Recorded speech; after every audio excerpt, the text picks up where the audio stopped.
দোকানটা খোলার অপেক্ষা, দোকানে আমাকে বসতে দেবে না, সবাই এসে বলবে আমাকে দাও আমাকে দাও। আসলে মোটামুটি 5-6 বছর ধরে একই জায়গায় আমাকে সবাই দেখছে, তো সবার সঙ্গে একটা খুব ভালো রিলেশন বা সম্পর্ক তৈরি হয়ে গেছে, সবাই এসে দাঁড়িয়ে থাকবে, তবুও পাশের দোকান থেকে নিয়ে কিন্তু চলে যাবে না। এটাই কিন্তু ভালোবাসা, এটাই একটা বড় পাওয়া। এতক্ষণ দোকান টোকান গুছিয়ে দোকানের সিটে উঠে বসলাম, বসার সঙ্গে সঙ্গে দেখতে পাচ্ছেন মোটামুটি ভিড় লেগে গেছে, দোকানে ভালো ভিড়। কারোর দোকানে কাস্টমার থাকুক বা না থাকুক, আমার দোকানে কিন্তু কাস্টমার থাকবেই। অ্যাপ্রক্স একটা ভালো সেল কিন্তু আমার সন্ধেবেলায় আছে।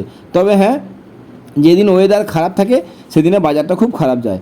আর একটা বড় কথা, সারা ভারতবর্ষের সমস্ত রাজ্যের কাস্টমার আছে আমার কাছে।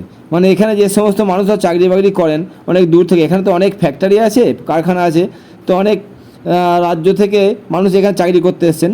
তো বিভিন্ন রাজ্যের কাস্টমার আমার কাছে আছেন, ইভেন চায়নার লোক পর্যন্ত আমার কাস্টমার, বাংলাদেশের লোক পর্যন্ত আমার কাস্টমার আছেন। এটা একটা বড় পাওয়া।